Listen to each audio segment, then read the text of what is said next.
All right, welcome to the studios of Political Voice as we observe the inauguration, the 2023 inauguration of a new democratic dispensation.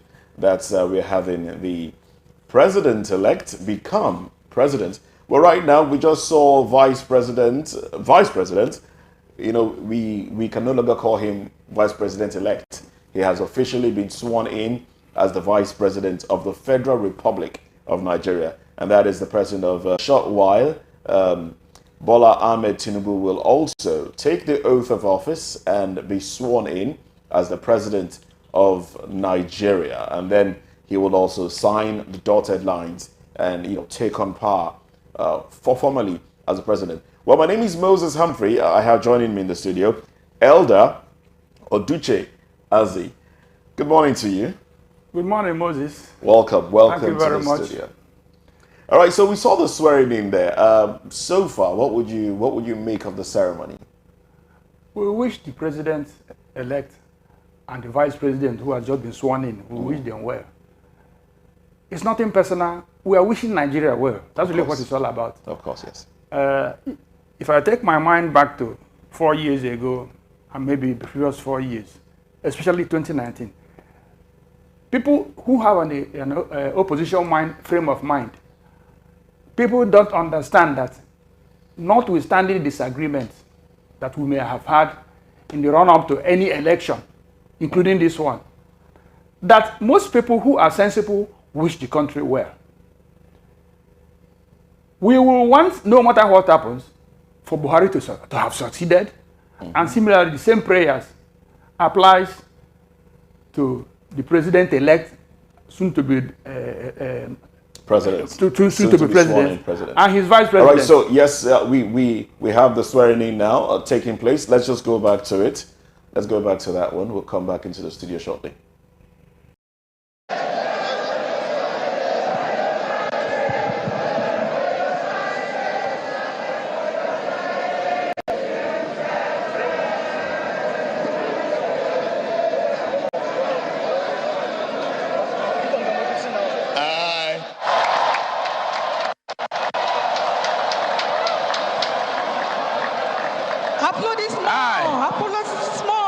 Bola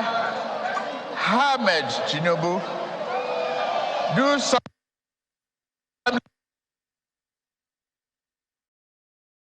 bear true allegiance to the Federal Republic of Nigeria, that as President of the Federal Republic of Nigeria, I will discharge my duties and perform my functions honestly, to the best of my ability and faithfully in accordance with the Constitution of the Federal Republic of Nigeria and the law.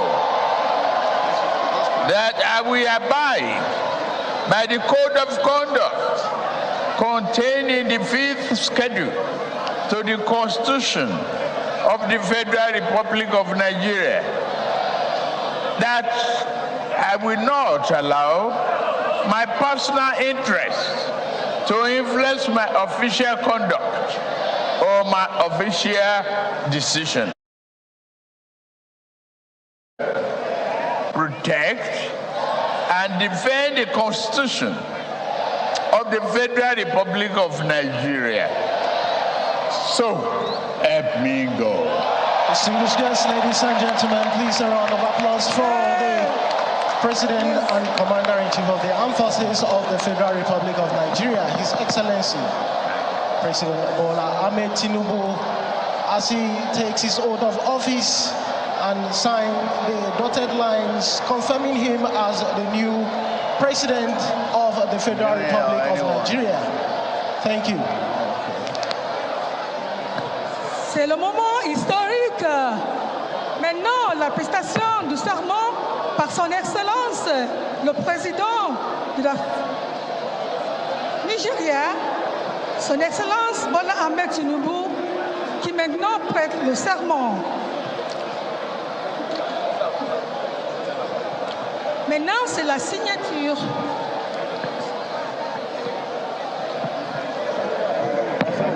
while the president is signing.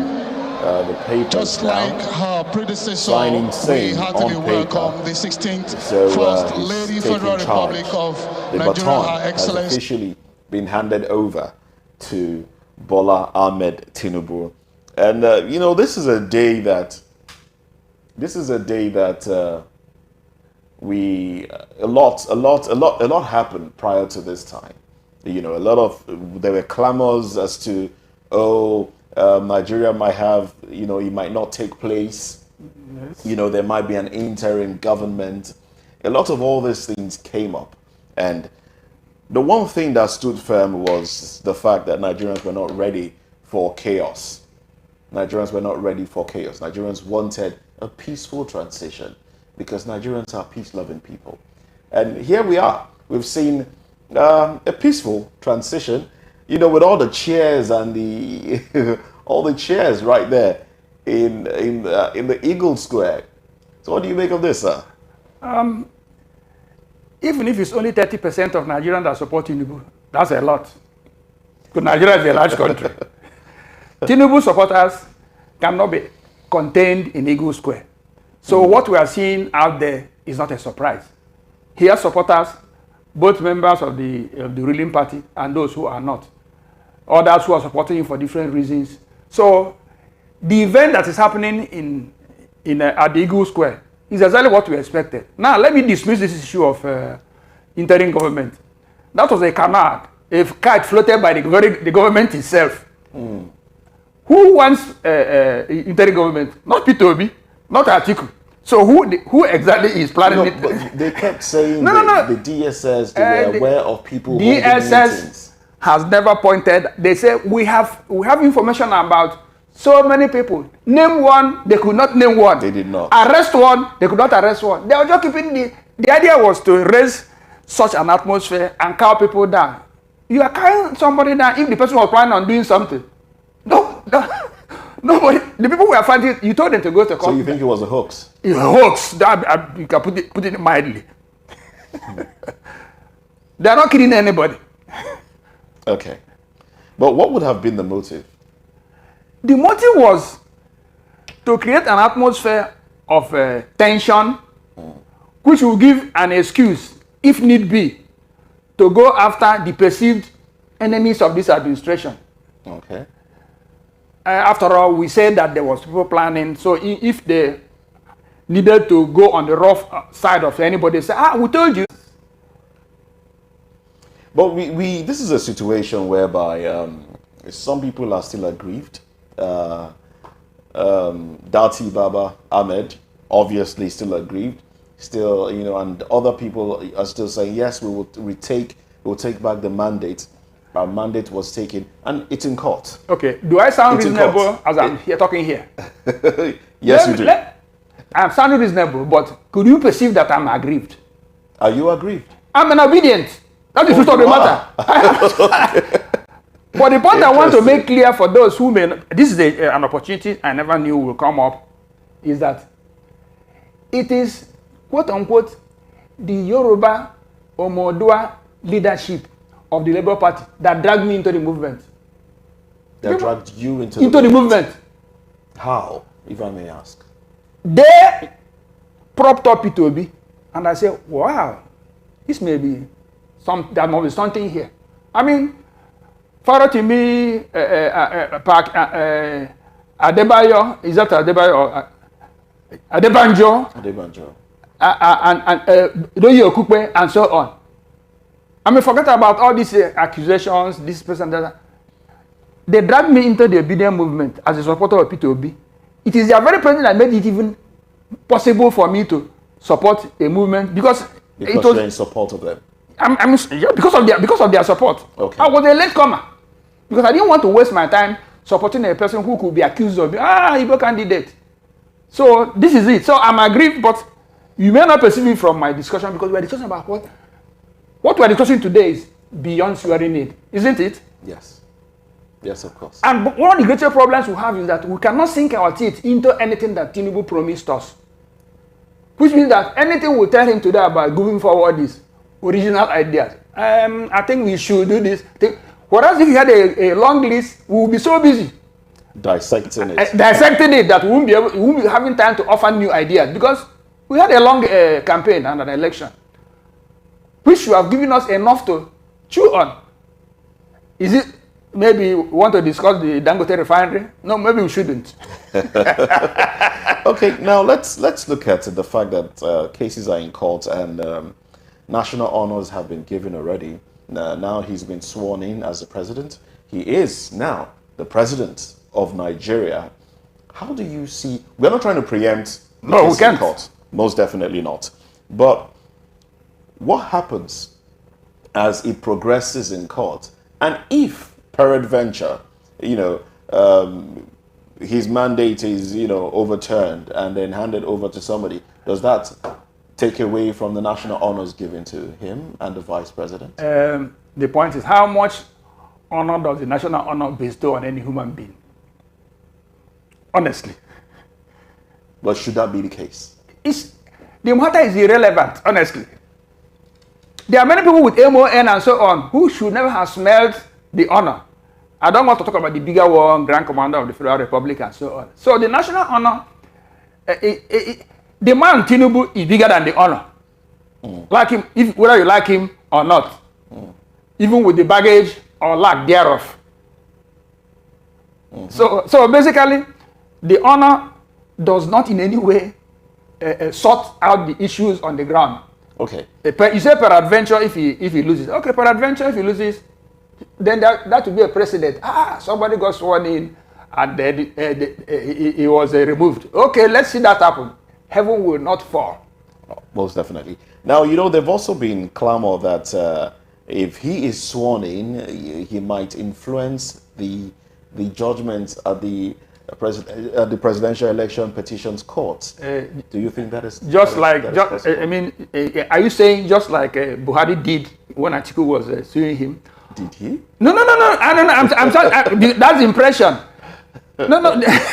You see, the point is that the judiciary has set itself up over time that almost everybody can throw stones at them now and get away scot-free, because even at lower levels, each one of us say, what is going on? Is this a judiciary?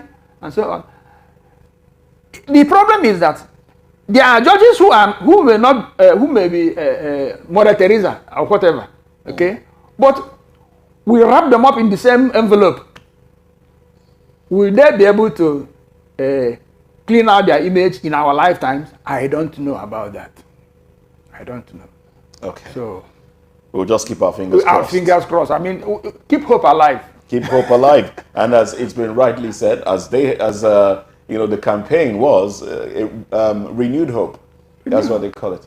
All right, so let's go back to Eagle Square now, as there's some activity going on over there. That's the fun part.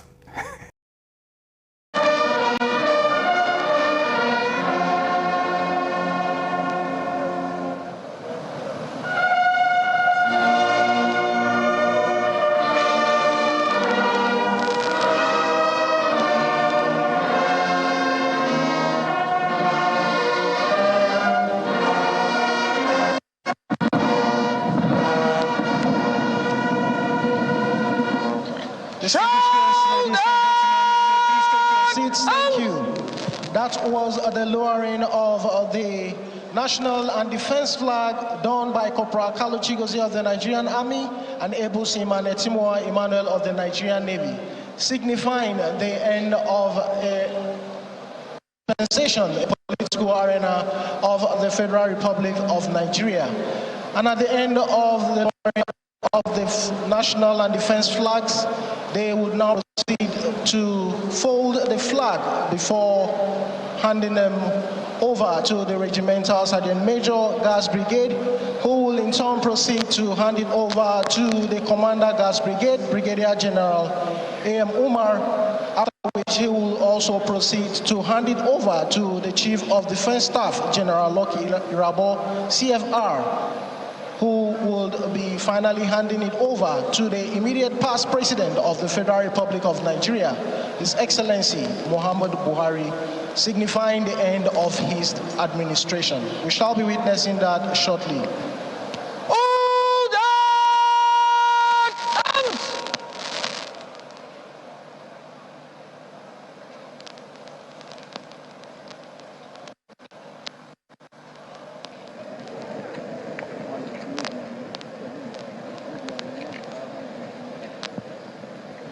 Stand at ease. Ce que se passe, mesdames et messieurs, est le pillage de deux drapeaux, le drapeau national et le drapeau de la défense. Et comme j'ai dit, vous verrez les deux officiers qui sont au terrain de parade. Il y a le commandant de brigade de garde, le général de brigade A.M. Oumar, qui va recevoir les deux anciens drapeaux et les deux nouveaux drapeaux. Il le passera au chef du corps de la défense, le général Loki Irabo. Et Irabo passera les deux drapeaux au président du Nigeria, le président Bola Tinubu. C'est ça qui signifie le début d'une nouvelle ère de la disposition et de la gouvernance au Nigeria. C'est une activité très militaire et indication qui indique la passation du pouvoir. Voilà pourquoi nous sommes ici ce matin. Merci beaucoup. Distinguished guests, ladies and gentlemen, what you are witnessing at the moment is the folding of the national and defense flags, and they are being done by Corporal Kalu Chigozie of the Nigerian Army, Able Seaman Etimoa Emmanuel of the Nigerian Navy, Sergeant Samson Kanu of the Nigerian Army, and Sergeant Ndoma Patrick of the Nigeria Air Force. You can see them paying compliment after folding the flag as the flag bearers turn about and march smartly towards the Regimental Sergeant Major Guards Brigade, Master Warrant Officer Aliu Umar, who is carrying a case as he pays compliments and opens the case. You can see first the defense flag is being placed and the old national flag is also being placed in the case, carried by the Regimental Sergeant Major Guards Brigade. They pay compliment as he turns to his right, marching smartly towards the Commander Guards Brigade, Brigadier General A.M. Umar.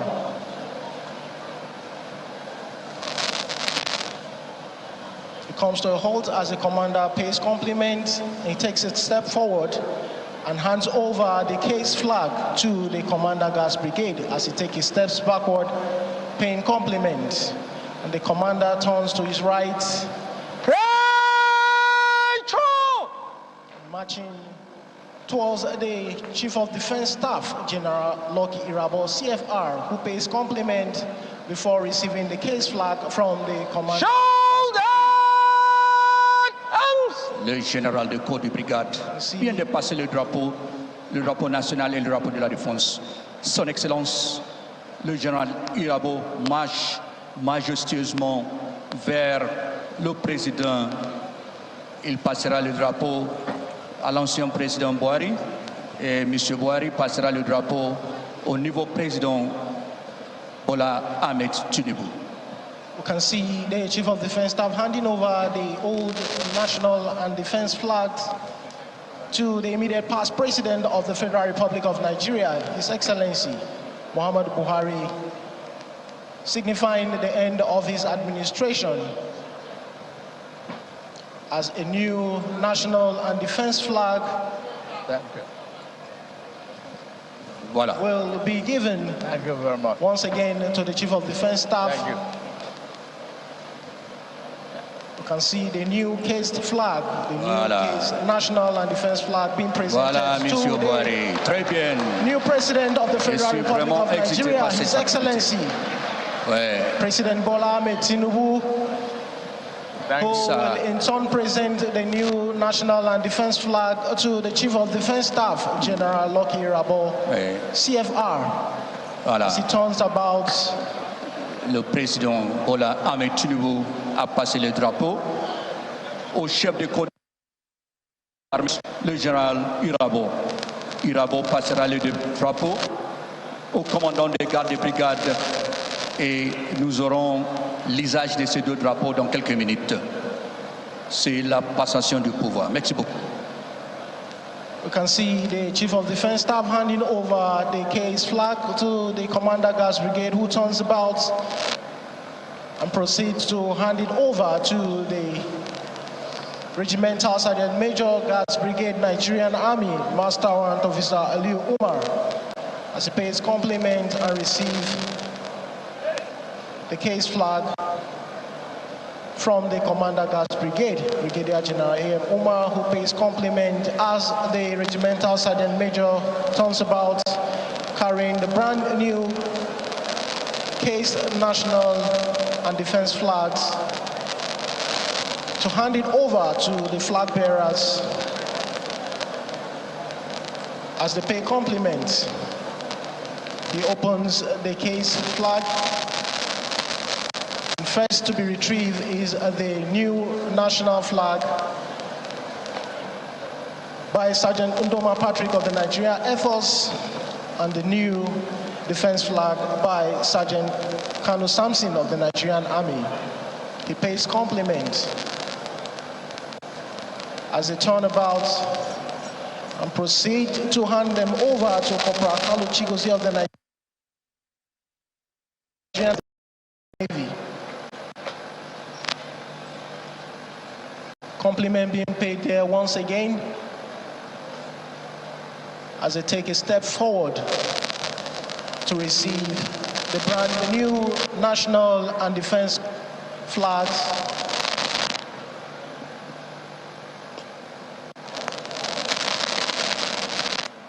compliment being paid as a turnabout and proceed to the polls for the hosting of the national and defense flags respectively, signifying the beginning of a new administration of the President and Commander-in-Chief of the Armed Forces of the Federal Republic of Nigeria, His Excellency, President Bola Tinubu, GCFR.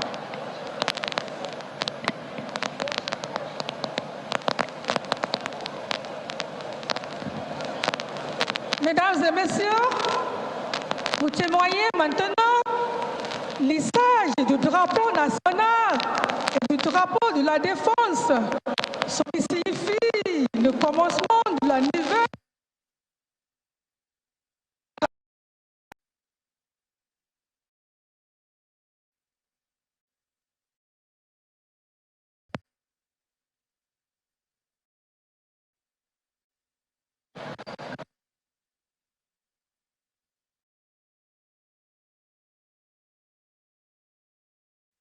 It is my children who. All right, so yes, coming back, yes, there you have it. The proper handing over. The flags have been handed over, and Nigeria now has a new president, most definitely. And we're still with Elder Oduche Azi with me in the studio, you know, educating me on, on a few things. It's such an honor to have you in the studio, sir. Now, you have witnessed the handing over.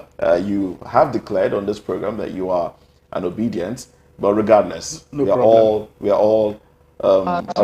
We're all Nigerians, and we want Nigeria to remain at peace. Yes. Of course, that's a primary thing. We want peace. We want Nigeria to move forward, and in moving forward, we can't help but look at what the incoming administration, or what the administration has to deal with. All right, what they are inheriting in terms of debt, what they are inheriting in terms of insecurity, and how they intend to move forward. Now, we do know that earlier on one of our earlier shows, we talked about how in 2015, what Nigeria struggled with in terms of insecurity was the Boko Haram, that group. That was what Nigeria struggled with. But now it's different. We have a whole lot more than that. We have the unknown gunmen, we have bandits, we have kidnappers, we have, there's a long list now, as it bothers on insecurity. And that's what this administration is inheriting. Do you think they have the wherewithal to, if a retired general could not stabilize the security of the country, do you think a politician will do differently? Earlier on, before we came back on air, I dropped the concept of limited objectives in government. I want my brother to be president. I want somebody from my area to be president. I want this and that. Buhari came into government with no plan. With no plan? With no plan, except to be president. People were asking, some people are alluding to the fact that he was unhappy about how his colleagues, military colleagues, pushed him out 30-something years ago. We don't know whether that is true or not. But the point is that Buhari had nothing credible on the table. All we knew that Jonathan was bad, and so on. Yesterday, I wrote on the piece where I said that Jonathan was lynched out of office, literally lynched. Buhari was the answer in 2015. Were we wrong? We're not sure. But by 2019, we are no longer guessing. The data was all in. The jury was in with the fact that Buhari didn't know where he was going. His attitude concerning inclusiveness, and so on, nepotism and so on, are neither here nor there. Because if you have the right attitude of what you want to do, you get the right people. You want to do the right thing, you get the right people to do it. By that time, the issue of putting all Fulanis or whoever or excluding some people will not even arrive, because you have an objective that you have sworn privately to yourself, not even what you swore to us in public. Okay? So that is the issue. Now, from that having come back in 2019, one would thought that Buhari will course correct to put a legacy down. He hunkered down, stuck with his position. I remember there was a day he was receiving youth service people in Daura. Suddenly, out of the entire people from youth service, he picked on the Igbo youth service corps. I wrote an article on that, which is not something to do with today, but he could focus on Igbo youth service people in a group that was supposed to be completely amorphous. You're not supposed to know who they are. Okay, so he still has something up his sleeves that is bothering him. Now, under his watch, the number of ungoverned spaces in Nigeria grew. You know, you listed them already. I don't need to. Boko Haram, this and that, and so on. A situation whereby farmers who are valiantly working hard to cultivate rice and other products in certain places are being told, before you go to harvest, you should inform us. You should pacify the place first, so that the farmers can go to their farm in the morning, afternoon, or night. They don't need to get the head of the chief of defense staff to follow them as they're going to farm. So Buhari's government has been a total failure. His supporters will not agree with this. I mean, it's a free world. This is what Bola Tinubu, who is now the president, just sworn in, has inherited. Was Tinubu worried about his inheritance, which now includes the increased insecurity, the debts, and so on, the loans, and so on? My friends at Punch newspaper have published so many editorials. I'm focused on them because of some personal relationship. If government was listening to editorials, which I know they don't, we wouldn't be where we are today, where we are today concerning those debts.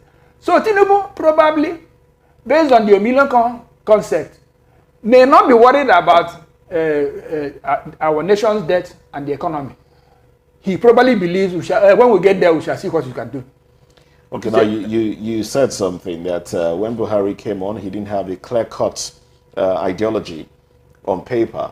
Except to be president. Except to be president. And, this is being replicated today now. You think it's the same thing? Because Tinubu, I cannot quote his mandate, his manifesto of 2015, which was published, disowned and denied, was where we could have started. That's the Buhari mandate. Okay. Yeah, we didn't publish any. Wait a minute. Were we not all here? So when they denied it in total, we couldn't make any reference to it any longer. So are we having the same thing play out now? We're having, it's like lightning striking twice at the same spot. A few days ago, I had written an opinion where I said, between the time the election was won and lost. I expected to have been listening to so many speeches in different fora from the then president-elect to Nigerians, whereby those issues we missed concerning who is the man, where is he coming from, where does he want to go, would have been filling those blank spaces over these past 2 months or 3. But the question was, speak to us, supporters and opponents alike. Many people on the Buhari side, on the Tinubu support side, do not believe that Tinubu is the president of those who don't support him. They want to claim him completely, forgetting that the president is the president of all, whether you voted for him or not. But he didn't make a statement. He said, let's all come together. No. That's a one-line statement. I mean, the point I'm trying to say, some of us we go to deep dive of analysis. When you speak to us, you should elaborate. We should be able to say, in social area, this is what he said. He even identified certain problems. And so, I mean, there are nuances involved in this type of discourse. It can't be all glory, rosy and all that. All right. It's that ability to identify the problems, tie them in with your objectives. All right, so we have the parade being taking place. The president of Nigeria, Bola Tinubu, being driven around in the motorcade. That's ongoing right now. He's waving at the people, and they're waving back. We can see some people running after the motorcade within the crowd. Actually, that's the Oni of Ife right there as well. And then the foreign dignitaries that came were, they're also there to celebrate with the president, the new president of Nigeria, and also celebrate with Nigerians. There they go in the motorcade, driving and looking at the people that he will be governing for the next 4 years, and maybe beyond. Maybe. All right, so there you have it. All right, it's an interesting one. It's more definitely is an interesting one. The day has come. He's been sworn in, and the expectations are high. We're talking about analyzing what he has inherited, and how he intends to go forward administering governance in Nigeria. There's a lot of debts to clear. If clearing them would be the motive, there's a lot of land to secure, because in the Benue, in some parts of the north, we have major insecurities still playing out. And one worries as to the fact that I did say something earlier today as well as to what we saw play out yesterday. During elections, especially after the presidential election, we saw this clamor for the Yoruba nation agitators and some people saying Lagos is theirs. Okay, let me focus on those that say Lagos is theirs, and people should go to Anambra and vote. There were statements like that made, and then the elections came. In some parts of Lagos, they were not even allowed to vote. In places like Lekki, there was an invasion, by unknown people, and they were not allowed to vote because they were perceived to be voting for the opposition. Somebody actually, a person in the camp of the president now, Musiliu Akinsoya, better known as MC Oluomo, came out, and he was captured on video and shown on television, where he said, look, if you are not coming out to vote for APC, don't come out. Stay home. Stay in your homes. Now, there was no arrest made so far. Nothing has been done. That was some brazen speech. Nothing has been done.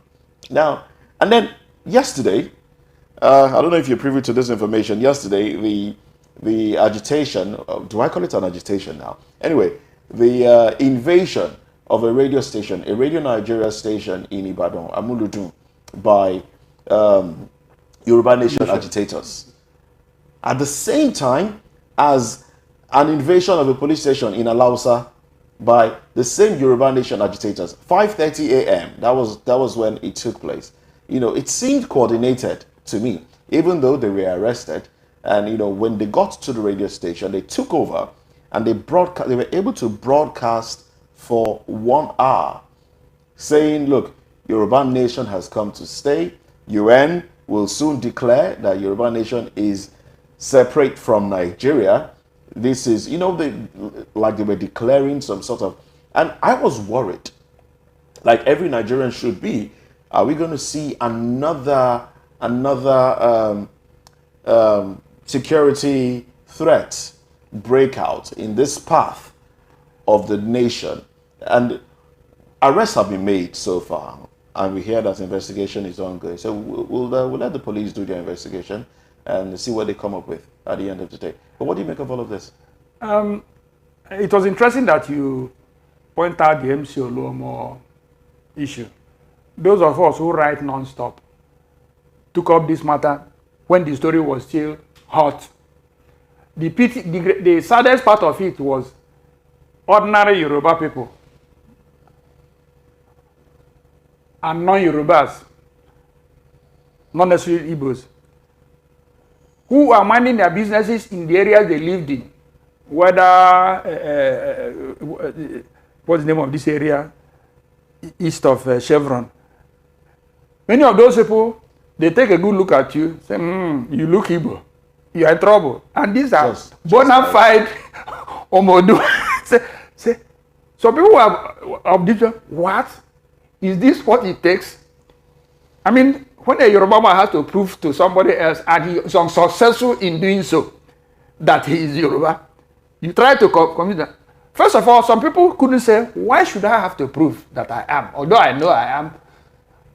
Which means that essentially, there's a new battle line has been defined, whereby people say, wait a minute, what's going on here? So how now will the president, you know, break this divide and bring Nigerians together? Because that's the problem. Okay, first of all, I do not see Tinubu bringing Nigeria together as his number one item on the agenda. Okay. He will want to secure his position first and so on. He may have a feeling about, okay, Nigeria is better at peace with each other. But I will not go out of my way to secure that when I have more important matters to attend to. So what could be more important matters now? Let's say security up north. Okay. Could be one of them. I mean, it doesn't matter. We don't have, no matter what you think about the north, a sensible person wants peace there. We want the north to be at peace before the issue of the matter percolating down south to other areas you mentioned, Benue, and so we want the north to be at peace. So this may be his number one item on the agenda. Okay. Now, the way there have been a fracture in the situation down south here, I don't know what that has to do with the Bola Revival Group. We talk about the regional negotiators who rightly point out, this man is from Osun State, and so these are facts on the ground. But of course, in politics, you don't point out the deficiencies or negative points of your people on your own side. I mean, if we were to make it a debate, we probably kick out everybody who is in government in Lagos. We don't expect them to support. Let's be objective. No, of course. Okay. It's an outlier statement. What if, which is not happening anyway. So the point is that there are some people who are aggrieved on the other side of the political divide, who say, wait a minute, we even have something on the ground. Let's show them that we are not. It's a mess. That's the truth. And that's what Tinubu is inheriting. The leader of the Yoruba Nation movement, I can't remember his name again, came out yesterday. Yeah, to disown. He disowned it. Disowning it is neither here nor there. You're not a full soldier. Professor Akintoye, yes. Akintoye. Did he send them? I can almost swear no. People are making up their minds about certain things. The good, the bad, and the ugly. So, events of the past several months have done so many things to the people's psyche. On all sides. So, essentially, Tinubu has a lot of work to do. A lot of work indeed. His original, he may say, my lifetime ambition has been to be president. Lo and behold, okay, you are now president. So the question is, what do we do next? I mean, that's really where we are now. Of course. What do we do next? He wasn't campaigning enough in the East, and so there was a time that was the issue. Eventually, he broke that jinx, and so on and so forth. Some people say, Yoruba just for Yoruba people. How can Lagos work that way? It doesn't make any sense. Lagos will collapse if you do something. But those who hold such opinions, they are not insignificant. They are there. Will they have Tinubu's ear? Probably not. I mean, you don't walk up to Asoro and tell Tinubu, that was what I wanted to tell you yesterday. He has enough problem dealing with pressures from people who are close to him, even to appoint his cabinet. I hope he does that in less than 2 months. Yeah, I was going to go to that. Not the 9 months of. Well, I was going to go to that because he's a man who has always talked about working with people. I mean, during the campaign. Who doesn't? Everybody works during with the people. campaign. The word it should be successfully is the word. That's the word I meant. Well, during the campaign, he went about with people, and there were times questions were thrown at him, and he was like, okay, this person should answer. This person should answer, because he believes that, well, that's what we are made to accept, that he believes these people know their onions in these areas and can deliver. So let them tell you what they will do. And that has been pandered to be the way he will administer the government. That it is. Would it be out of place to say that he already has his cabinet? I don't accept. That is all theatrics. Do you know that the best man in the world could be available and the person gets shot down at the Senate? He guarantees nothing. Basically, a man who he does governance or any other area of serious human endeavor could be asked a question by 11:35 in the night or by 3 a.m. He shouldn't look for his notes. That's the way I operate. Which is why I can write an opinion on something without making any reference to anything, because the information I have gathered over the past 3, 4, 5, 10, 15, 20 years. You should soak yourself in the things you work with. So, and then moreover, you already know the blank spaces you have. If somebody is preparing an engineering project, for example, and the project manager doesn't know that Trevi or foundation engineers is around corner and knowing their address, the request is not serious. You're supposed to know where even the things you don't know are available. So they don't have to answer questions for you out there. No, it's a cop-out. It's a declaration of incapacity. It shouldn't be taken as he has his team already on ground. No. As a matter of fact, there are certain questions the box stops at the president, at the candidate's table. As a matter of fact, people even part ways with their supporters halfway through a campaign. It happens. For one reason or the other. They are not members of your team until the deal is done. That's what we are seeing happening here. Let him start appointing them. But let them survive But we can see that he's one person who already is building bridges. Kwankwaso had to meet him in Paris, and they seem to have. Did he invite Kwankwaso, or Hanso was hustling there to looking for something? No. Whatever the case may be, there was a meeting. I do not see a triumphalist rampaging Tinubu who just won an election under whatever circumstance we describe it as, being on his lookout for who to mend fences with. I own the compound and the fence. If you want to mend fences, you come over to me. That's the way you perceive the man. That's why I perceive the man. If you want to mend fences, come to me. Kwankwaso went there. He didn't invite Kwankwaso. I can almost swear to that. I'm not almost. Okay, but why would Kwankwaso now choose to mend fences with him? His irrelevance has been very well declared by the result of the election. After all the noise, Kwankwaso was a far number 4 in the election. He won 1 or 2 seats and that, but that was it. As a national movement, the Kwankwasia movement did not go beyond Kano. So the matter was essentially closed. Why he wants to remain in government, I don't know. And basically, we all don't have to be in government. True. You don't have Peter Obi, from the moment he left governor of Anambra State. I can't remember him being in any government except when the president asked him to come and be head of his economic advisory team. One of the presidents. Otherwise, he was busy doing something else. If you go back to one of the problems we have with Buhari, because we keep pointing at him because he laid certain foundation. From the moment Buhari was removed from office till when he started gunning for office again, we cannot remember Buhari being, okay, his brother, his friend, Sani Abacha gave him the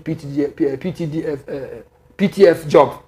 But apart from that, Buhari was never seen to be on any board, any advisory, any foundation. He never participated in any public discourse and so on, where he rubbed minds with people in the open and private fora and so on. The man could not have had the opportunity to develop himself. We could even say he didn't want to develop himself. Lo and behold, he became president. Which means that, there's the word I want to use, any person can be president.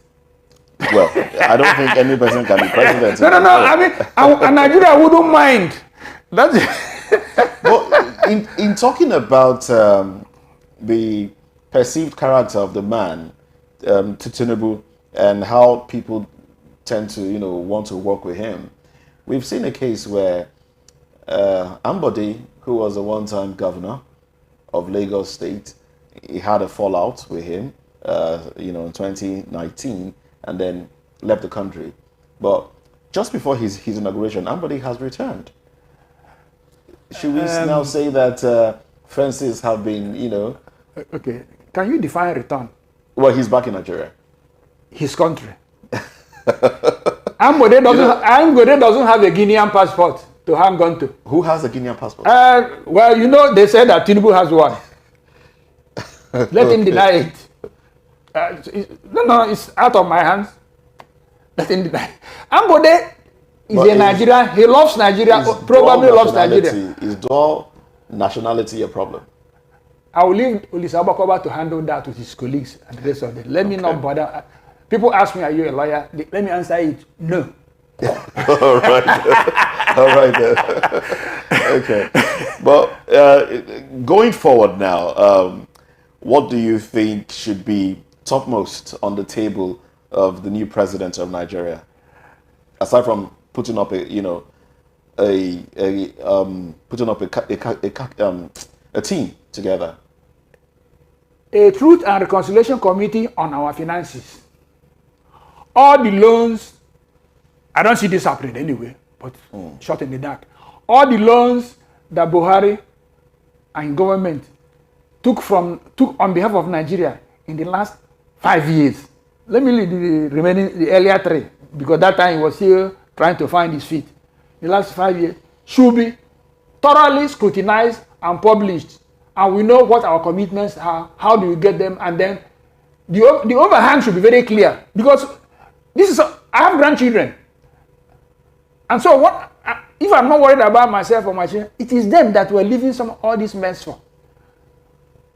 What happened in this government concerning loans and finances, money for subsidy that the government didn't have the backbone to remove? I'm almost like quoting myself.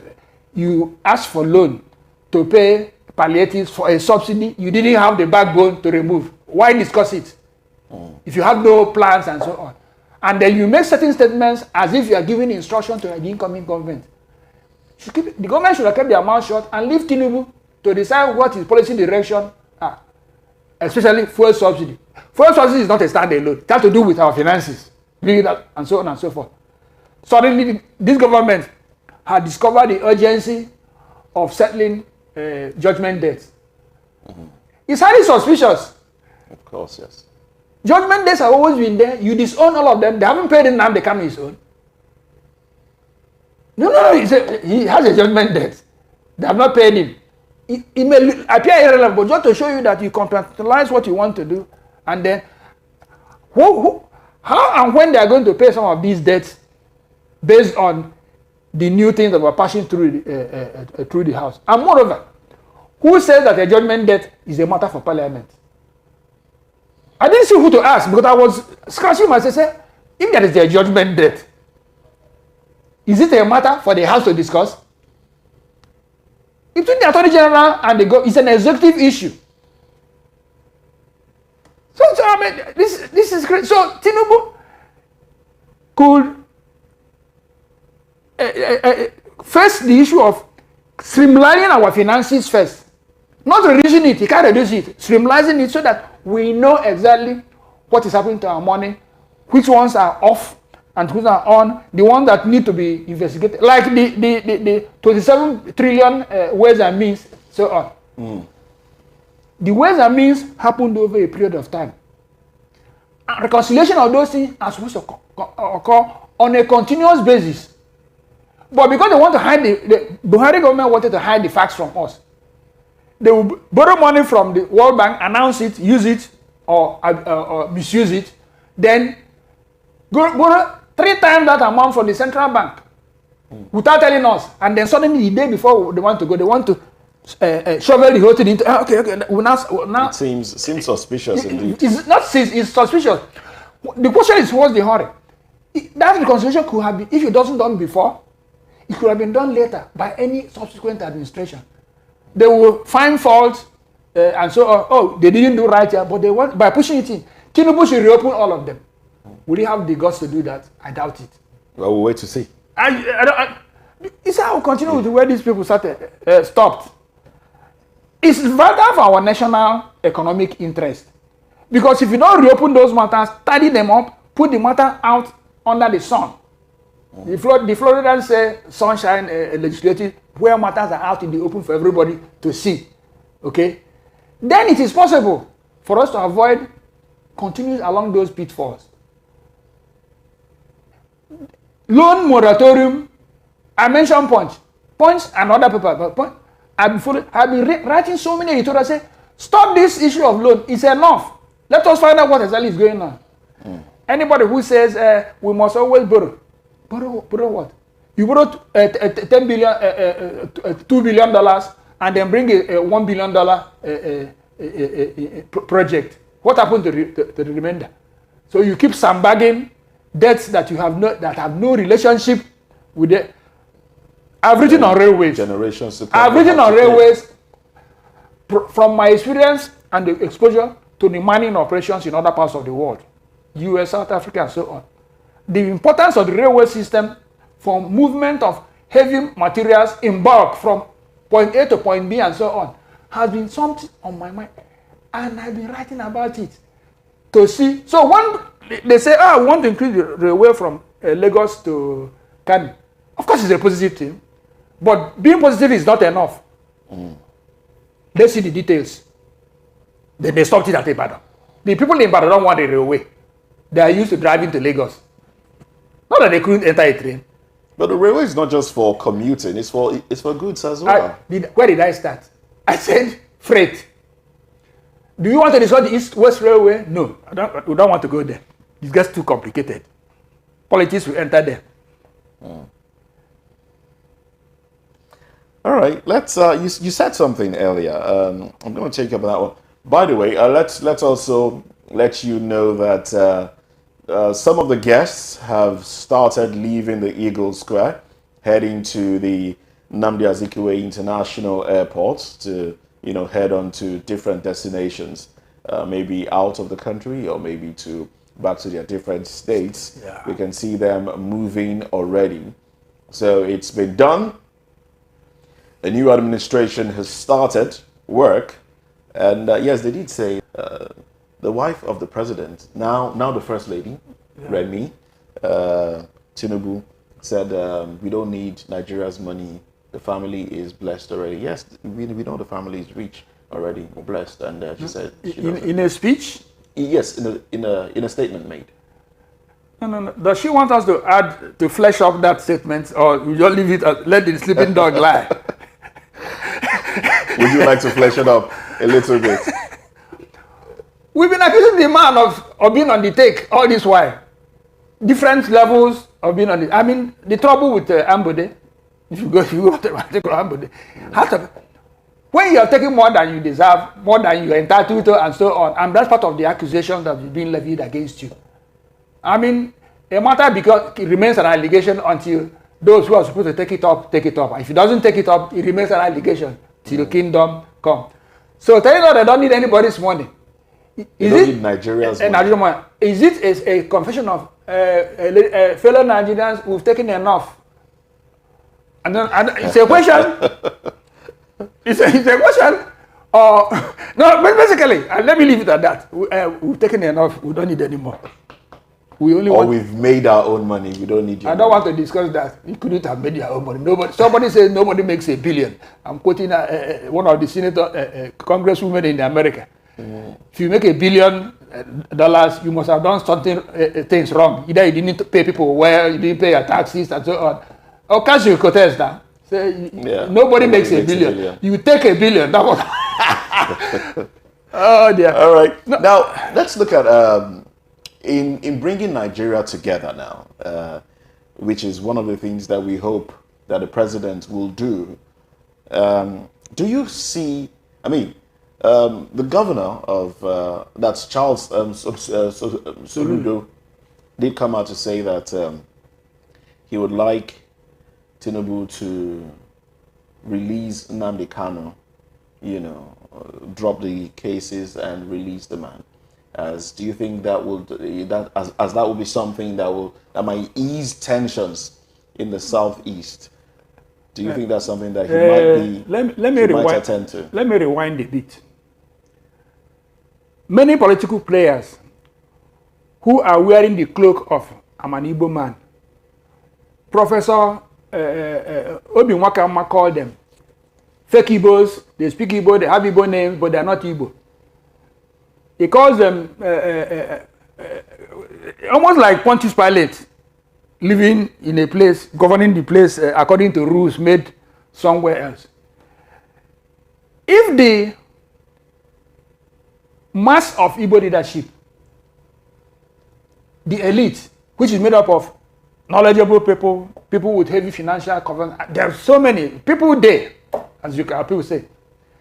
If they had teamed up together to demand the release of Nnamdi Kanu, I believe that a taciturn character like Buhari could have released him.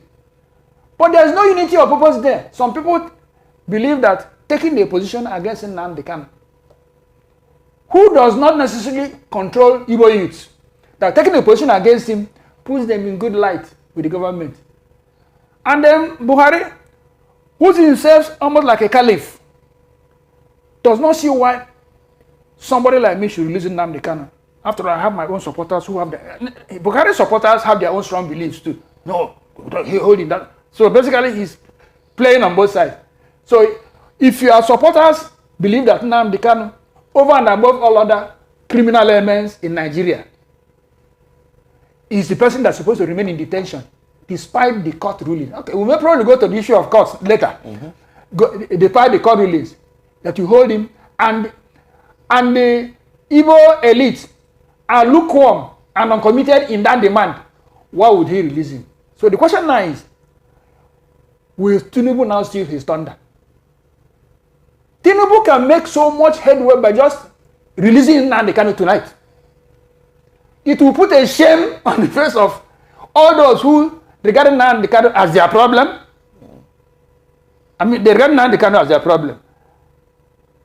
And then, and the fact that if he remains in jail, everything will be okay for Nigeria. At a point, Nnamdi Kanu has been in jail for how long? Since they brought him back from a rendition into to the extent that we have problems with almost every legal entity around the world. The only people who are not the courts of law have said let the man go. So what are we discussing?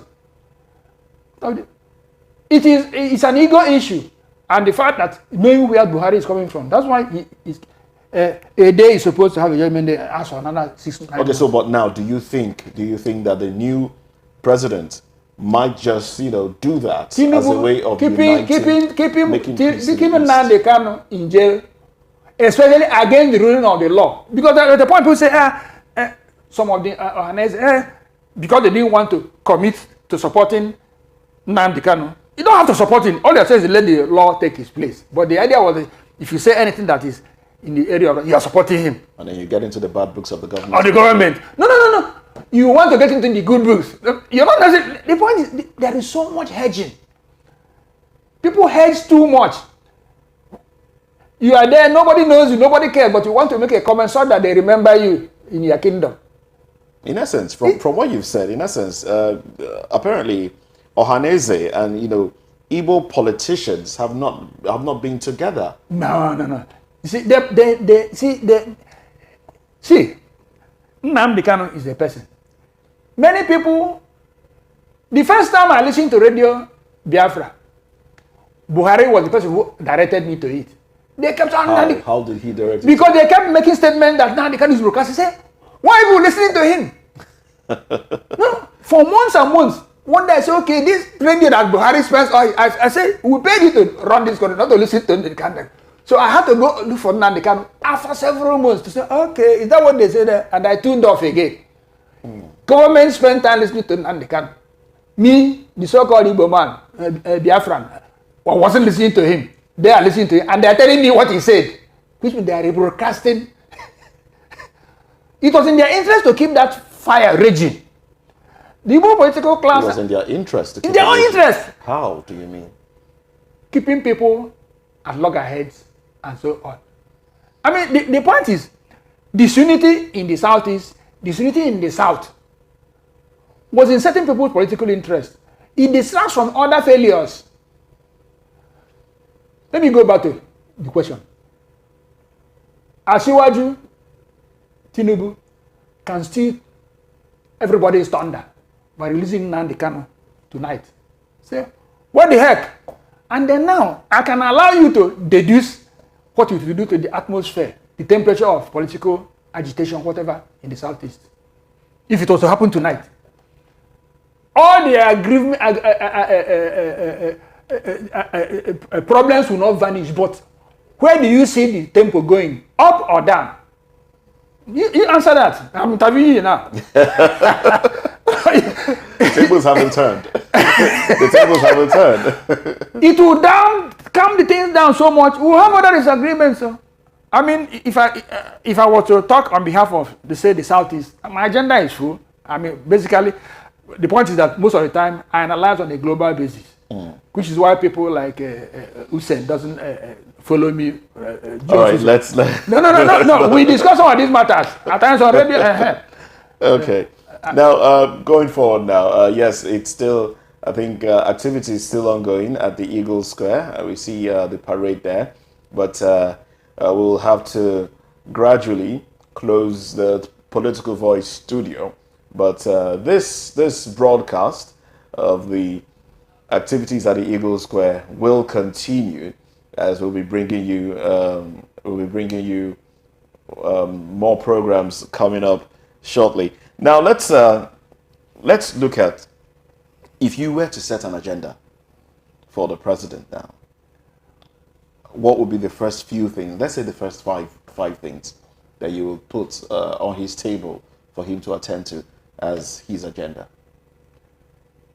I wrote a couple of years ago that fuel subsidy should be removed. I wasn't making reference to any government document to any person. I also said that they should release the control on the price of electricity. I talked about now talking about electricity. Now, it's all part of you are an expert in that field. Are you not? I have so much to do. I had so much to do in the area of electrical power, from the design, generation, and other sides over a lifetime. In the later years, providing services for the distribution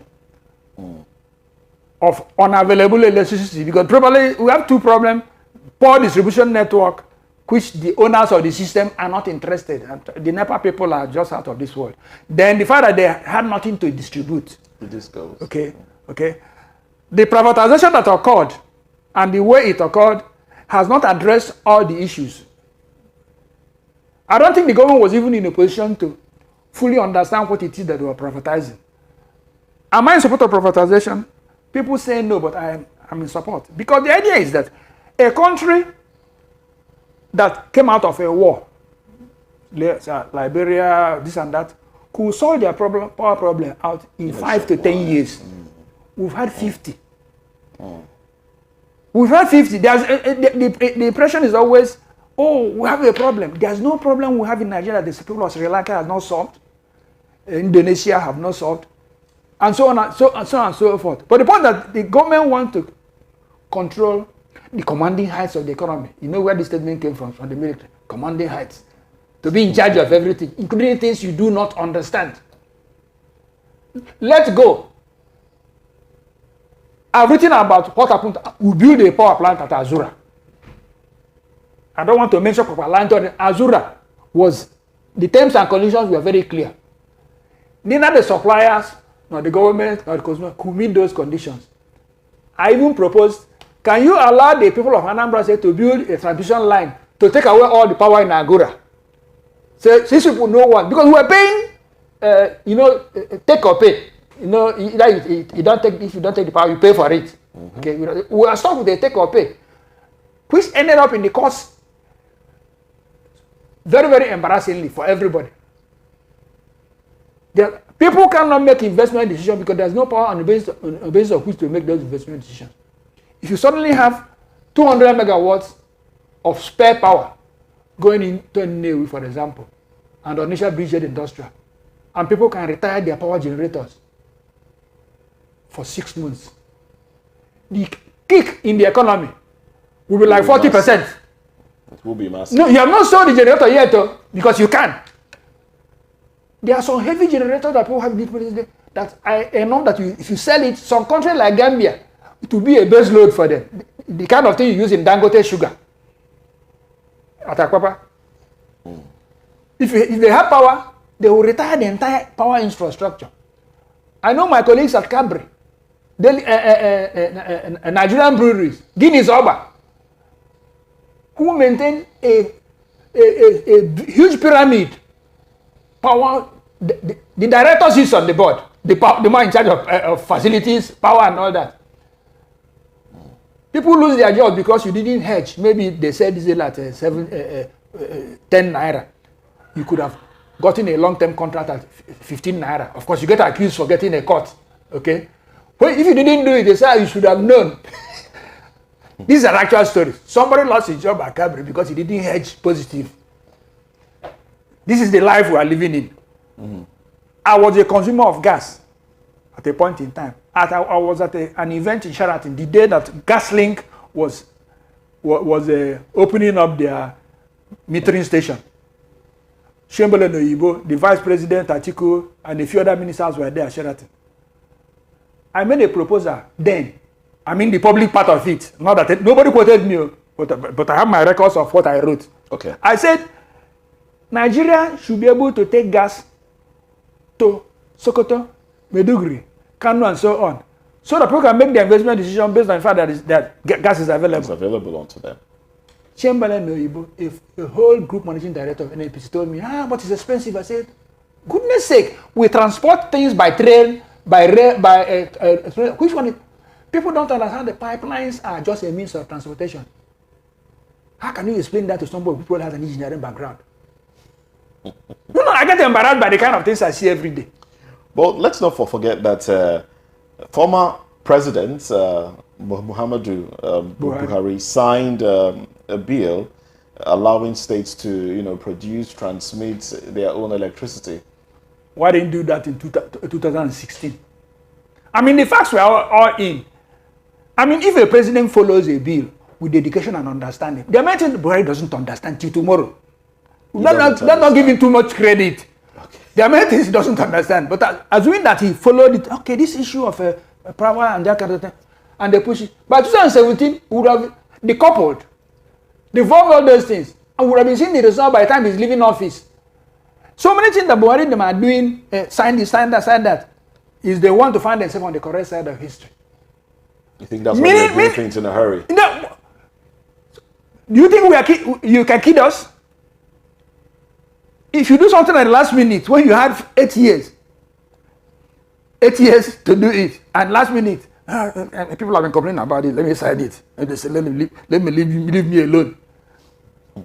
That's not the idea. The idea is not to be left alone. The idea is to have a positive, lasting impact for that matter, using minimal resources.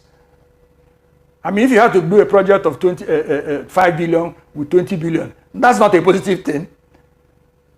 Do you want to discuss Air Nigeria? I don't think I want to do that. We'll even talk about Air Nigeria. You know, from the launch in London to... you mean the original launch? Because there have been so many launches with different logo. You know, the first logo was launched and then brushed aside. And the ribbon kind of... And inside they finished locking, there's a budget head. A so billion was spent on an artist behind your house who have painted that thing for 5,000. Your kids using their software could have done it without using on the laptop without spending any ink. Okay, just transfer it to the printers. Okay, I like this one. I think I like it. Change this, increase the capital, make it a little higher. That kind of. But still, what are the devils bedeviling, or what are the things bedeviling Nigeria to the point where we don't seem to make headway? It's a simple matter. Especially in things like I stay awake at night worrying about certain areas of Nigeria's development or underdevelopment that I think I understand. Because I can't understand everything, but I worry about them. Those who are supposed to worry about them sleep well. I've repeated this issue about the concept of national interest is lost on so many people. And without national interest, you have no business being in government. It is national interest that will make you get up and go to somewhere in Obudu, say, there's a problem I want to solve. I hear you at Obudu. I just came in. I'm looking for you. I mean, people ask me, I tell people, for example, I may not want it. Not knowing to be in government that now, you can't claim not to have heard about me if you are in the areas of endeavor that I normally delve in. And I wish that people will. And I find it difficult to answer a question that nobody asked. Okay. If you don't believe you have a problem, then I have a problem trying to convince you that I have a solution. That is the point. I've dealt with refineries, the power, this and each time there's always stories upon stories. You want to discuss turnaround maintenance? The day they finish launching the refinery, the word launching is subject to definition, because we have told us, as a matter of fact, launching doesn't mean that it's ready to produce. They haven't gotten the approval to this, that. So many things listed, they haven't got approval. Where you get the feel, something going in and out. Okay, let's leave that aside. But when they finish the launching, me and the carry of NNPC, who are holding our company, said that we never appointed them, said to the effect that, yes, all our refineries that we shall soon start producing that. The Dangote refineries, that's the word, will complement our own. I said, I was taken aback. I said, complement what? Who is complementing the other? The one producing 650,000 is barrels per day. Is complementing the one that cannot even produce 0. Many of my friends jumped on and said, first of all, complementing has to be intentional. It's the small that complements the big. And then my argument was not even complementing. These refineries have produced 0 barrels for the past 2, 3, 4, 5. And we are spending about 20, 30 billion maintaining, I use the word, maintaining the executive lifestyles of the workers. Where do you work? What refinery? Where do you work? Procure refinery. The point that we have lost sense of shame. And national interest, shame, morality, and so on, if it's absent in any basket, you're just shouting at the moon. So that's the point. If you have a national interest, if you have an aim and an objective, there are solutions all over the place, within and outside Nigeria. All right, so we've touched on power as part of the things that the president should look into. I think we touched on security as well. Okay, in the area of power, the devolution of power to the states should go beyond rhetoric. I have suggested in one of my write-ups, not once, not two times, that the national grid, that's not this. All right, so we have the president, I beg your pardon. Yeah. It's to take a while getting used to.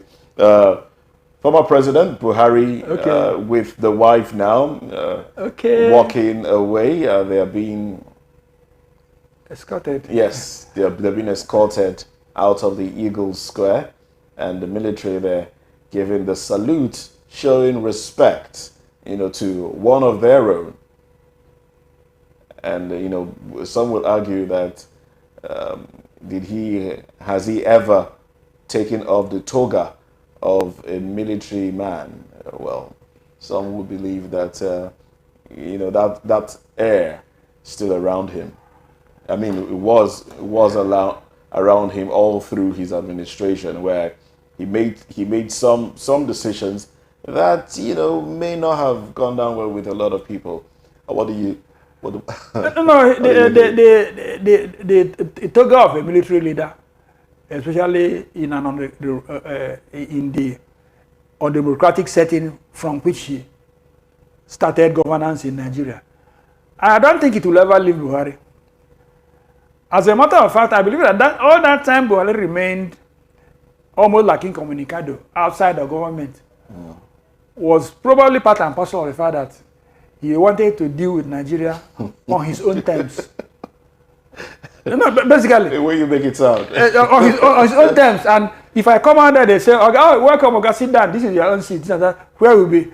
He will mix up with people. I can imagine Buhari attending a board of Kaduna Textiles, and he's probably the least knowledgeable person in that area. And while they are talking there, Oshiomhole is calling the shots. I'm just remembering Oshiomhole as he then was. Okay. As he then was, because they were the leaders and that kind Chairman of thing. of the party at the time. No, the labor union in the in the Nigerian Textile Workers Union. These are his background. So Buhari probably stayed away from many things because he wanted a situation where the command structure remained in place, which was not going to happen if he was going to any other environment. And it didn't serve Nigeria well because he lost, like I said, opportunity for growth. 30 years of doing nothing that you could write about, interacting with people. Because from the time we left school to now, we have interchanged with younger, brighter people who come from different backgrounds and rob us in the right way. He made himself impervious. And we lost. Because at the end of the day, in our hurry to remove Jonathan, let me not go into the reasons behind it. We went from frying pan into the fire.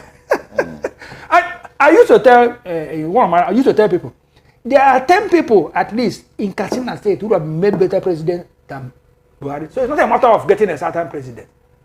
I mentioned a few names. At that time I was writing and talking to Bugaji, say, you are so happy that Buhari. No, you are getting it wrong. No, I didn't say even the entire North, that's another matter altogether. Non-conformists who want to do the right thing typically get shut down. That's the point. Why is that so? Because of the establishment attitude of not ruffling feathers. The same people say we don't want everybody to educate, we don't want this to happen, don't want that to happen. So in light of that, are we going to ever see Nigeria grow?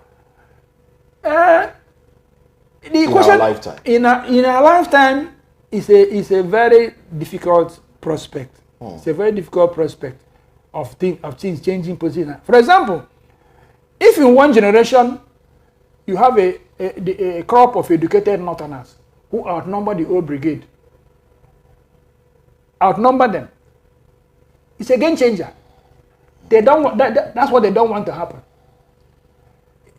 I get so bitter when, first of all, a man with royal background, son of an emir, this and that, I can understand his magisterial pretensions. I'm son of an emir, this and that. My problem is the son of the carrot farmer, cabbage and so on, who manages to get through the eye of the needle, get an education. You know what he does? He joins them. He joins them. Becomes one of them. He becomes one of, and that's why we need the numbers. We need a situation whereby there is not enough spaces in government for the northern elite. If the spaces are no longer enough, how many permanent secretaries do you really have, by the way? Even if you don't share it state by state. How many board chairmen? If you have enough northerners who are well educated and so on, who can, even if they wanted to, can't fit into government, then government will no longer be the priority to them. Someone will go and open a business in Abakaliki or Ilaro. But now everybody goes to Abuja, folks are going around, walking up and to see what happens. All right, I must say very big thank you to you, sir. Elder Oduche Azie, thank you very much for coming on this very special day in Nigeria's history. That's the 2023 Inauguration Day program. It's Inauguration Day in Nigeria. And we must say thank you very much once again. I wish we could, take you longer, but we do have maybe our sister station, that's the radio station, step out of here. The peace? Yes, we thank God for peace in Nigeria. For today, yeah. All right then. Well, we'll go back to pictures at the Eagle Square. My name is Moses Humphrey. Thank you for being part of the show today. Stay with us as we take you to Eagle Square. And I know that a lot